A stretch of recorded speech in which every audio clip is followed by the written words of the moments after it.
এই মুক্তিযুদ্ধের বাংলাদেশে তোফায়েল আহমেদ বাংলাদেশের হৃদয়ে থাকবেন। আমরা অনেকে অনেক রকম কথা বলতে পারি, অনেকে কেউ নিন্দাও করতে পারি, সমালোচনাও করতে পারি। আমরা অনেক কিছুই বলতে পারি, কিন্তু এই যে বাংলাদেশ নামে যে দেশটা আছে, এই দেশের হৃদয়ে তোফায়েল আহমেদের নাম লেখা থাকবে এবং এটা তিনি চিরঞ্জীব হয়ে থাকবেন।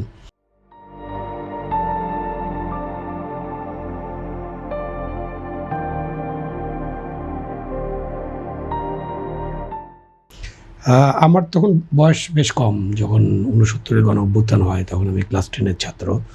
তো তোফায়েল আহমেদকে তখন থেকে আমাদের চেনা। এই তোফায়েল আহমেদ নামে একজন আছেন, ৪ খলিফা ছিল। ডাকসুর যে বিপিজিএস এবং ছাত্রলীগের প্রেসিডেন্ট সেক্রেটারি, ওনার সাথে নূর আলম সিদ্দিকী, আসম আব্দুর রব, আব্দুল কুদ্দুস মাখন, এখন ৪ জনকেই আমরা হারিয়ে ফেলেছি। তোফায়েল আহমেদের সেই সময়কার বক্তৃতা শোনার জন্য হাজার হাজার মানুষ অপেক্ষা করত। আমার একটা মনে আছে যে রংপুরে তোফায়েল আহমেদ সাহেব বক্তৃতা করতে যাবেন, সন্ধ্যা হয়ে যায়, হাজার হাজার ছাত্রছাত্রী তখনও অপেক্ষা করছে যে কখন উনি আসবেন, কখন বক্তব্য রাখবেন। ওই সময়ে উত্তরাঞ্চলে ছাত্র ইউনিয়নের, বিশেষ করে বগুড়ায় কিন্তু ছাত্র ইউনিয়নের বেশ প্রভাব ছিল। উত্তরাঞ্চলের জেলাগুলোতে রংপুরেও ছিল এবং দিনাজপুরেও ছিল। তখন মতিয়া চৌধুরী যখন যেতেন, মতিয়া চৌধুরীর বক্তব্য শোনার জন্য এরকম হাজার হাজার ছাত্র জমায়েত হতেন। তখন আমরা তার অল্টারনেটিভ কী, যেহেতু আমি ছাত্রলীগ কর্মী ছিলাম, অল্টারনেটিভ ছিল আমাদের তোফায়েল আহমেদ অথবা আসম আব্দুর রব অথবা নূর আলম সিদ্দিকী।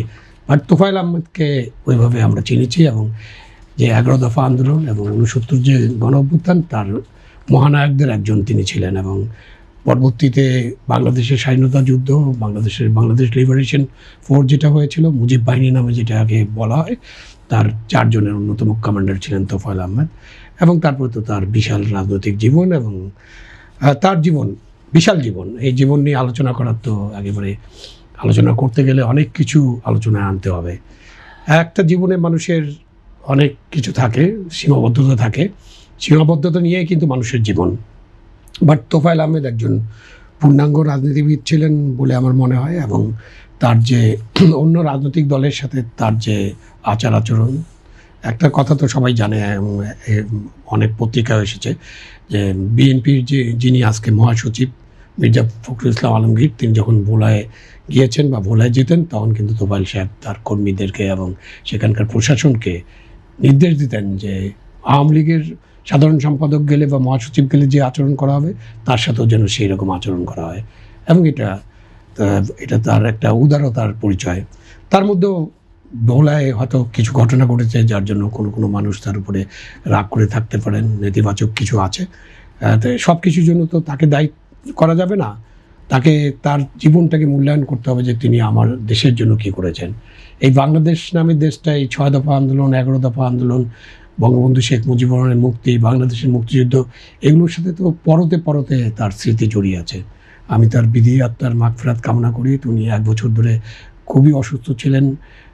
অনেকেই আমরা হয়তো অপেক্ষা করছিলাম যে কোনো দিন আমরা শুনতে পাবো যে তোফায়েল সাহেব আর নেই, তিনি আমাদের ছেড়ে অনন্ত লোকে চলে গেছেন।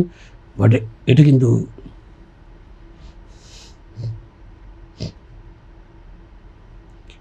খুব দুঃখজনক, খুব